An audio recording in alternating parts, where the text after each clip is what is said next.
Alors, il a publié d'autres choses, notamment sa clé universelle. Alors, ce n'est pas lui qui l'a publié, c'est son épouse. Parce qu'il était décédé. Il était décédé, mais le document était prêt. Alors, d'abord, il y a toute une autre chose. Étant donné qu'il a tous ces éléments en main, un jour, son éditeur d'Aragon lui dit, voilà, j'ai un auteur, Élisée Duvignois, qui veut publier, pour des raisons politiques, une interprétation des Centuries de Nostradamus correspondant à une élection possible à la présidence de la République du général Picard. Bon. Et d'Aragon dit, j'émets des réserves.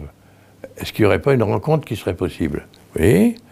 Donc, Élisée Duvignois piobe le rencontre, il trouve un homme absolument délicieux et charmant, mais qui se trompe complètement sur l'interprétation des centuries. Et il lui explique pourquoi. S'il lui explique pourquoi, c'est que lui a une clé. Et cette clé, il l'a héritée.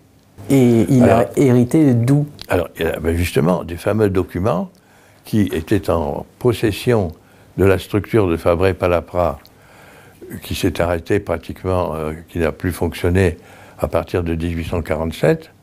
Or, en 1897, c'est lui qui est désigné comme étant l'héritier de ces documents, mais il n'appartient pas à la structure. D'accord, donc il n'appartenait pas à cet ordre, il a hérité de tous ces documents qui contenaient des trésors, donc, dont cette clé d'interprétation des centuries. Voilà, qui est basée sur un système des 22 polygones, et il comprend que les 4680 versets, lignes du texte des centuries, correspond à 360 degrés du cercle, multiplié par 13, mais on peut l'obtenir aussi par d'autres moyens.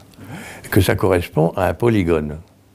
Et si on suit, en quelque sorte, l'enroulement autour du cercle, comme un enroulement, on pourrait dire, de machine tournante électrique, avec un fil, qui suit une géométrie également, à ce moment-là, d'un endroit du livre, on a envoyé un autre, et un autre, et un autre, et ça n'a rien à voir avec les quatrains qui se suivent.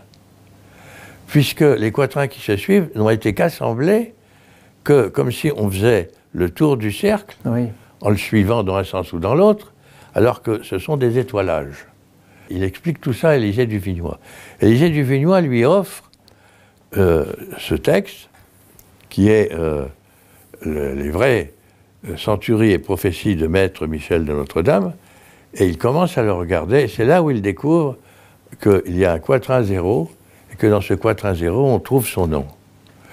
D'ailleurs, en 1960, un petit livre hors commerce, mais qu'on peut trouver maintenant quelquefois par hasard, intitulé Révélation, fait état de toutes ces découvertes. Alors, il pense qu'il a comme un travail à faire.